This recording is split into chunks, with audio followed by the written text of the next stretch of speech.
Hello, everyone. My name is Stuart Ehrlich, and welcome to my YouTube channel. My goal in this channel is to share my process with you so that you can grow as I have grown in my own journey as a watercolor enthusiast. I started painting not too long ago, about 5, 6 years ago now. Before that, I was very involved in the arts, but not in visual arts. And my career has been in education. And now I'm hoping to share a little bit of all those parts of me with you and help you to grow as a watercolor enthusiast yourself. So, welcome to my channel. Today, we're going to work on some basic wet on wet techniques to create this sky. So, we're playing with soft edges and clouds in today's video. So, I hope you enjoy. As we go through this, I have a sheet of Arches water paper set up. It is 12 by 16.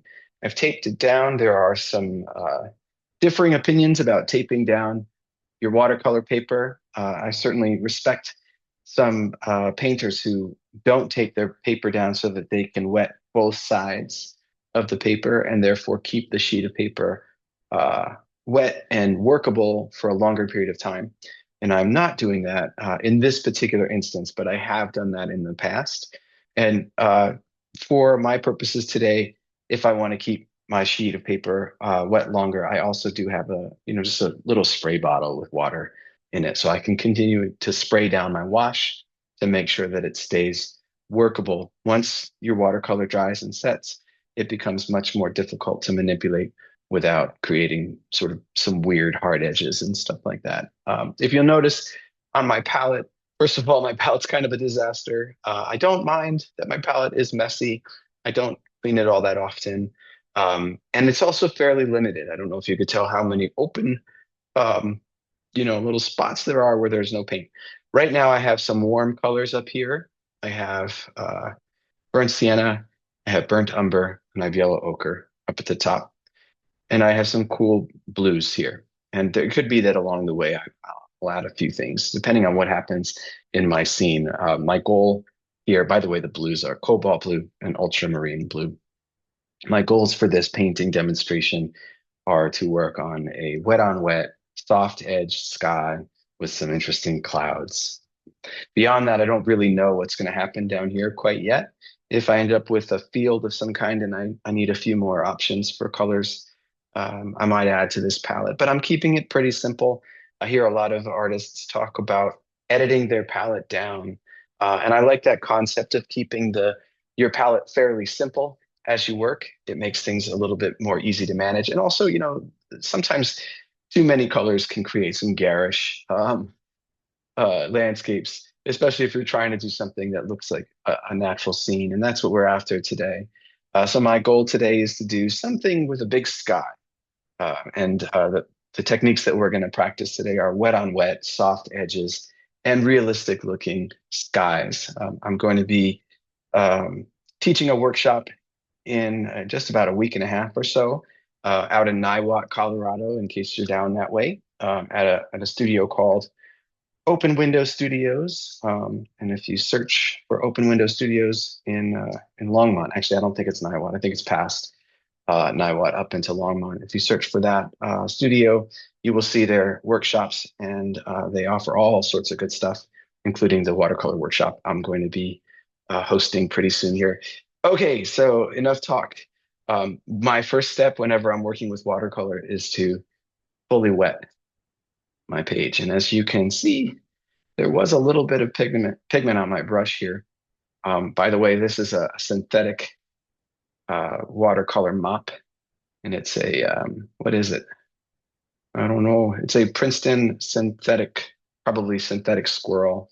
I just don't have the heart yet in my watercolor journey or the skill really to rationalize using natural brushes. Maybe someday, but right now, I don't want any animals to be harmed during my journey with experimentation with this medium. You know, um, Maybe that's always how I'm going to feel. So this is a synthetic brush, and for my purposes, it works just fine. I am careful as I'm wetting the entire page, first of all, to get the full page wet, And second of all, to be gentle. This paper that we're using, this Arches 100% cotton cold press paper, um, it's sensitive. So we're going to be nice to it and we're not going to overwork it. So now my entire page, I don't know if you can see the shine on that page. It's quite wet. And I don't necessarily want it to be ridiculously wet, but where like, there's literally drips coming off of it, but I want it to be so wet that it's shiny.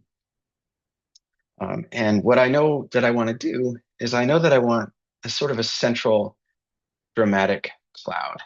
So I'm dipping into my yellow ochre because I think my cloud is going to have some warm tones. Clouds are not just white, they are warm, and they have all sorts of interesting colors. My cloud is going to have some interesting sort of diagonal and dynamic shapes toward the top.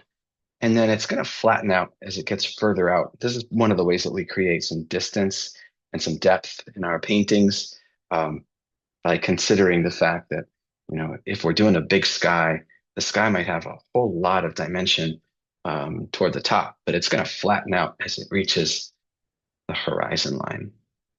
Um, and already I'm aware that my paper is starting to dry. And so I'm just going to have this handy. This is my spray bottle. This particular bottle creates really fine mist. I'm just going to, I'm about a foot away from the paper when I'm misting it. And I'm just going to mist it whenever, and not overly. I don't want to create puddles, but whenever I think it might be getting a little bit on the dry side. I've got some warm ochre's in there, yellow ochre in there. And now I'm dipping into my burnt sienna because I'm going to go even a little bit warmer. Um, I want these clouds to have some lightness in them, probably because this cloud is an evening cloud, right? Maybe there was an afternoon storm, and now this cloud is catching the evening sun as it's setting, and as the weather is getting a little bit more mild. Maybe it catches some of those highlights all through here. And I think this part's starting to dry a little bit, so I'm going to get that a little bit more wet.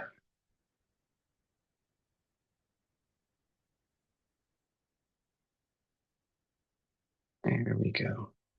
All right. So now I've got some shapes that I think will make up my clouds. And now, before I go too far into that cloud shape, I'm noticing, there's a little puddle here. So I'm going to tilt my board so that I can capture some of that excess water and let some of that. Actually, no, I'll tip it the other way. I'm going to get some nice, this paint's going to move around a little bit as I'm tilting the board. I'm going to allow it to do that to get some nice sort of gravity help with some of these cloud shapes. And now I've got sort of where my cloud lives ironed out. I'm going to dip into my cobalt blue and create some sky around it. Right. So I'm going to be aware of where that cloud is and kind of work my sky around it.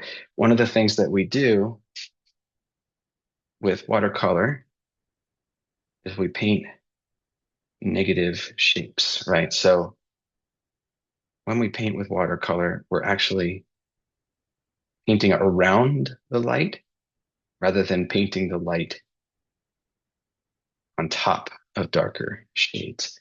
So I am creating the cloud by painting negatively the darker shapes around it. So the sky is kind of being manipulated across my cloud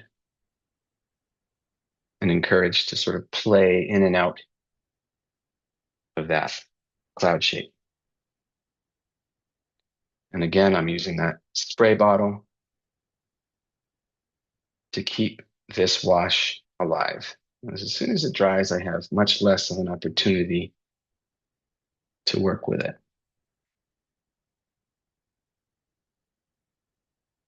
All right, so now I'm identifying the shape of the cloud by creating the sky around it. And again, misting as I go to allow, and I want to allow it to stay fresh. And I also want to connect the sky in places so that it starts to look like a continuous shape, kind of working through that cloud. Now I'm at an interesting point. I don't want to do too much and lose some of the freshness of that wash. I'm going to manipulate the board a little bit so that I can get some of the gravity help that I got before. And I'm also going now to create pretty neutral gray by combining that cobalt blue. I don't know if you can see it in my well here, combining the cobalt blue with the burnt sienna. And actually, from a previous painting, I have a little bit of like a purpley gray in here. I'm going to go ahead and use that as well.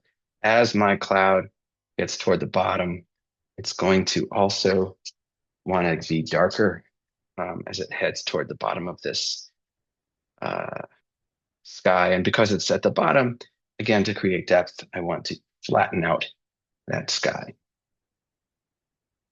Keeping this nice and damp. I'm going to give the bottom some drama and carry that drama in across various parts of these clouds too. One thing that I know can happen is that I can end up being too shy with my darks. And so as it dries, it's going to get lighter. I'm going to make sure that those darks are dark enough that when it dries, they won't be too pale. I'm just going across really gently, almost like barely touching the paper. Trying to be aware that the more I manipulate the paper, the more that cotton is going to be sad that I'm being rough with it because it's sensitive. And again, just letting the paint move across the board. Sorry, I don't want to not face you as I'm doing this, but I'm just trying to grab some of that excess water. And as you can see, as I tilt the board, that wash is blending. I'm getting all those soft edges. I'm noticing that up here I could use a little bit of softness as well. Some of those clouds are looking a little bit isolated, like little cloud islands, and I want them to feel connected. So I might actually clean my brush and try to connect some of these shapes a little bit.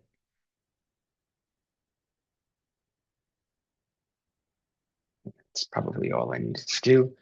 And once again, just cleaning or wiping that excess water.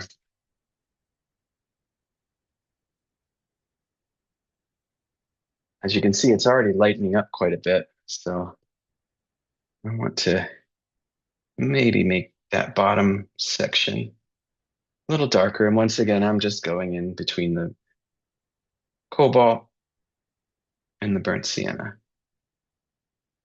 I'm just going to re-emphasize the bottom of that cloud.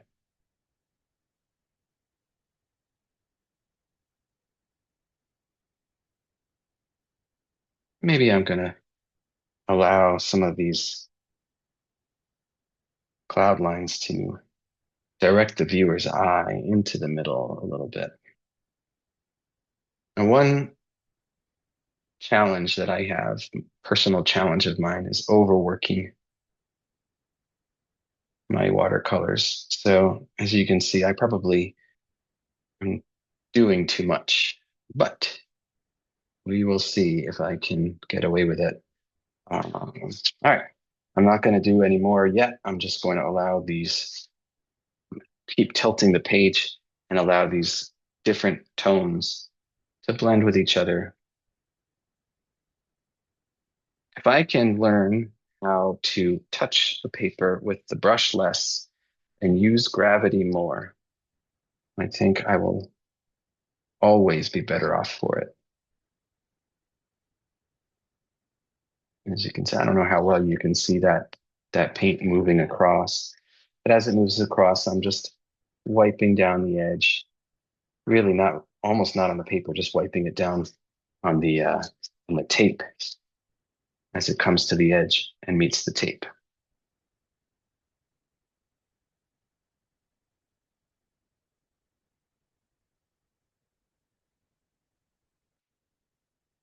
It's getting there. I think we're almost at a place where, and it looks a little bit like there's a ripple here, that it's actually a straight line. It's just because my board is, not my board, my paper is a little bit, because it's wet, it's buckling a little bit, but it will settle down.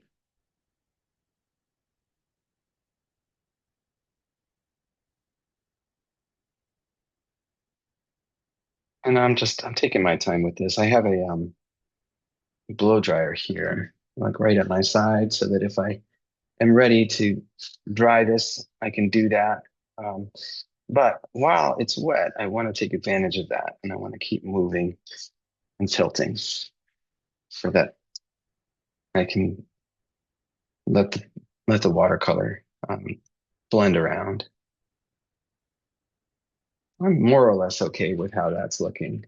I'm not thrilled with some of those. If it's shiny enough still, maybe I'll get away with activating it a little bit more and giving some of these clouds a little better connection between each other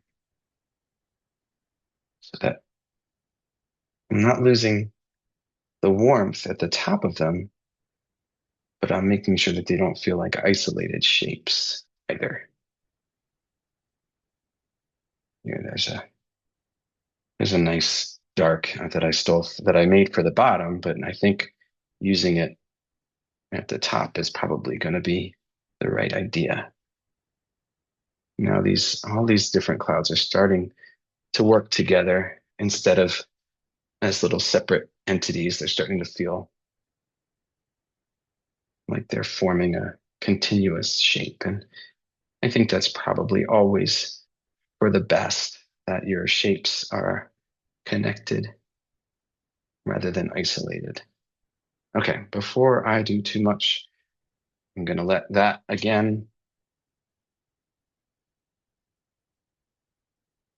blend a bit. Oh, I see something I want to do. Should I do it? This is what happens to me. Maybe you can relate. I see something I want to do. And sometimes it's a really good idea that I do it.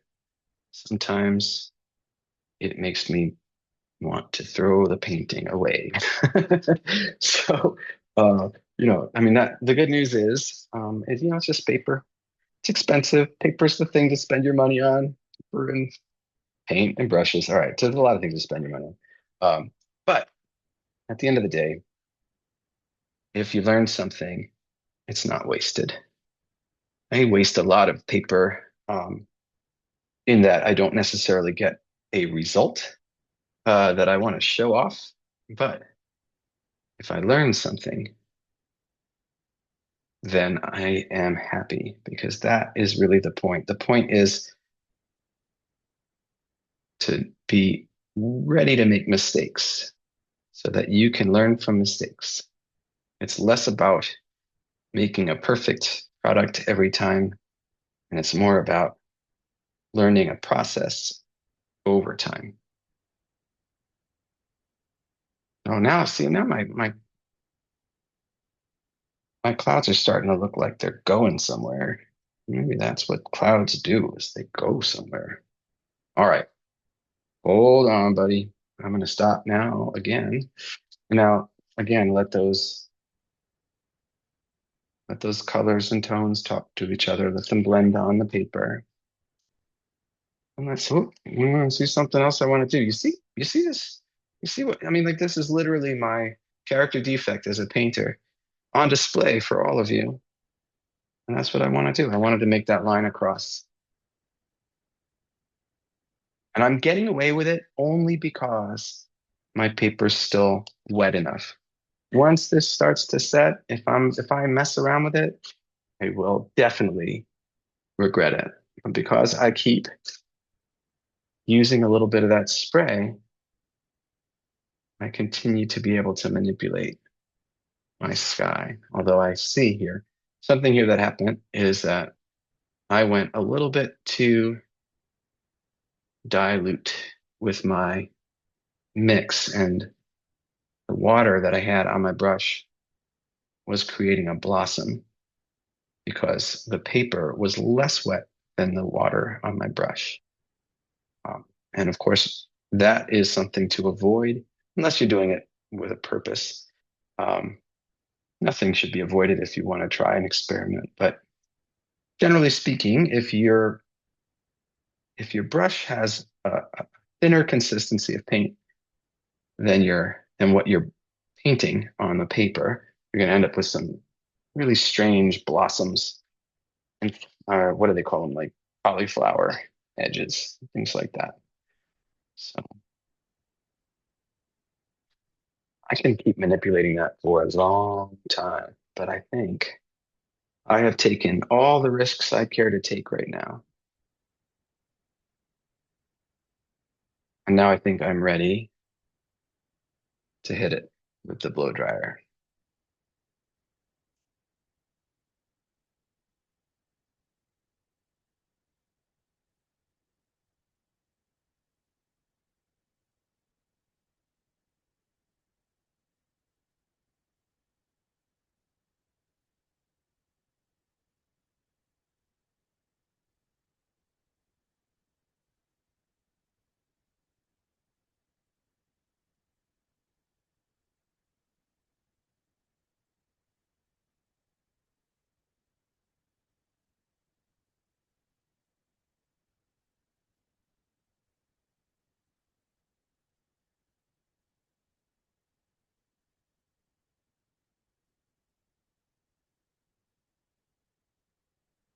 Not fully dry yet, but I think I can let it dry on its own from this point forward because I'm really going to start focusing now on the bottom. And I think what I'd like to do, perhaps, is take advantage of where that sky ends and with the same gray that I had created for bottom of my clouds, I'm going to start creating some mountain shapes. Basically, it's almost the same color as the bottom of my cloud.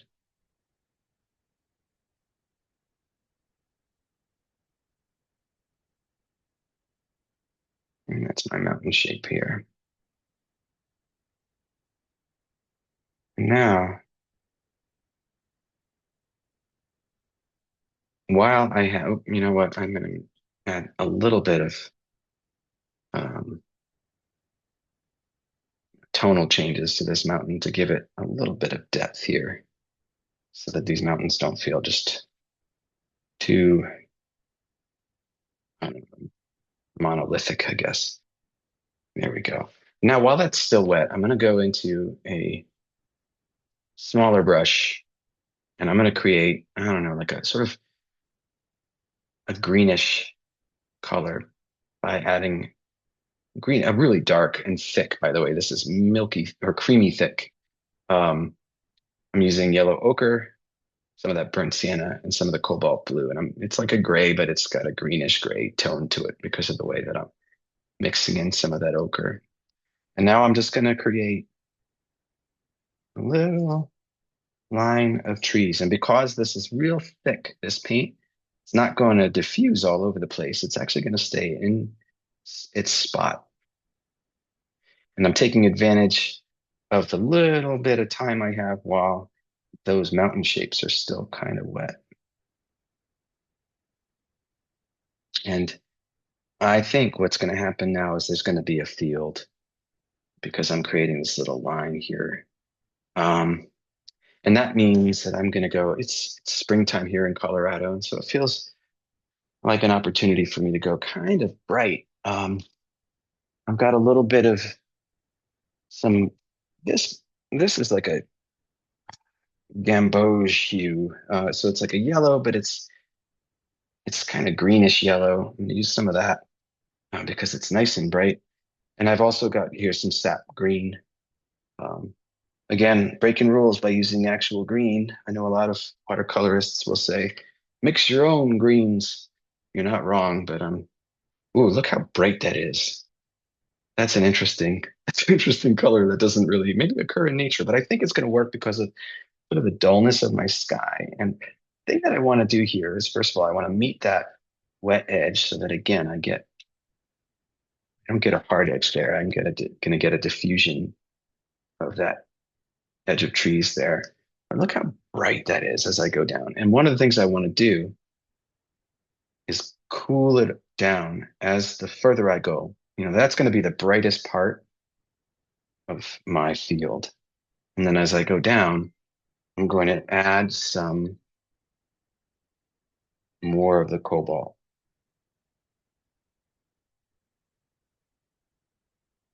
and maybe even some more of this ultra. And I'm just cooling down. And that's one of the ways we create depth. As we can go darker as we go closer. Notice I'm not spending a whole lot of time, you know, futzing around with the brush here. I'm just going a couple of strokes in. Now, when I'm in there and I have this nice thick paint here, I'm just gonna give it a little bit of personality, and give some of that field a sense of life by adding some little tones here. And I've still got that wonderfully thick mixture up here, so I probably should add some places in the field where little bushes are, things like that. The closer they get to us, maybe the larger they are too.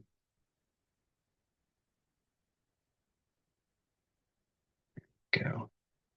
I'm noticing that those ones in the back could probably use a little bit more value. They're starting to look um, a little bit too diffuse.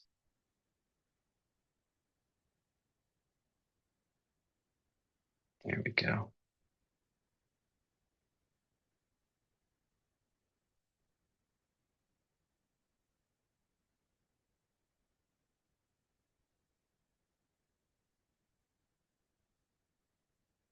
How about that?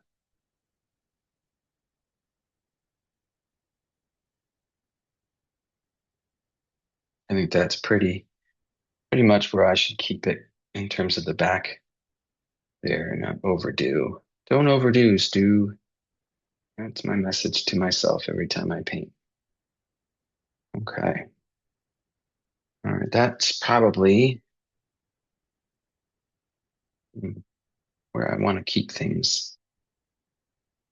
Now, again, I think we're probably ready to, oh, maybe something needs to happen up front here. Maybe I need to give it a little bit of, so I'm taking that same tone and I'm just adding some grasses that are up close, giving this a little bit more of a feeling of, there's stuff going on in the front as well as in the distance.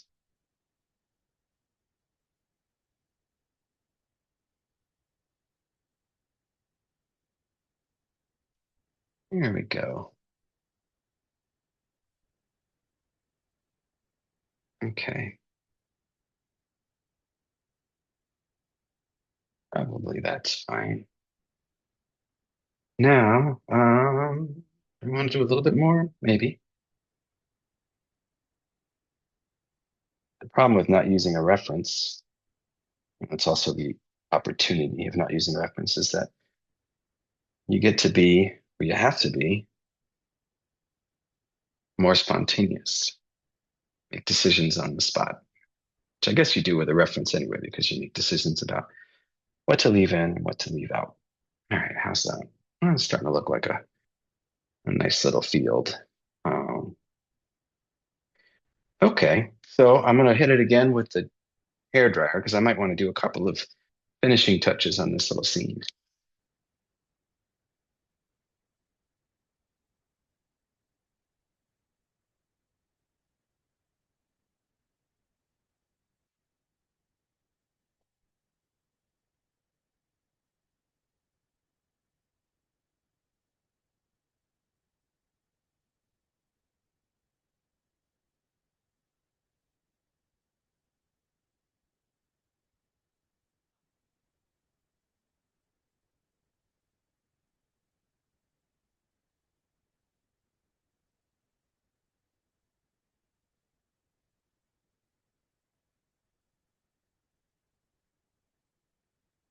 Okay, I think that's probably as dry as I need it to be. Maybe, what do you think about a couple of little cows? I'm not going to overthink these little shapes, but maybe they'll be recognizable as animals. Nope, not really. Let's not do cows.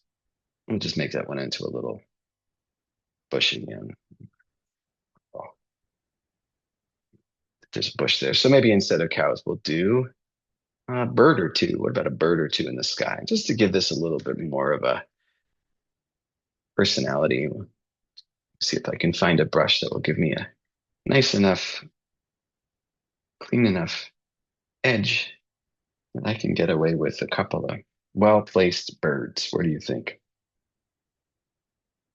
Low in the sky, maybe here. And we're going to just go across.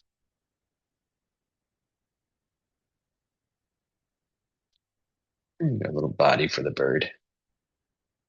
And maybe there's two of them. There we go. All right, so we'll call that good. Here's a little bit. Let me see if I can get that a little closer to the camera here. This is our little field, and you can see that the focus really is the sky. And we have a little bit of action on the bottom, but really the idea here was just to see if we could get away with creating some interesting cloud shapes. So thanks for watching. And if you're interested in hearing more about the workshop, please reach out to me and I'm happy to share that information with you. And I look forward to seeing you again. Thank you.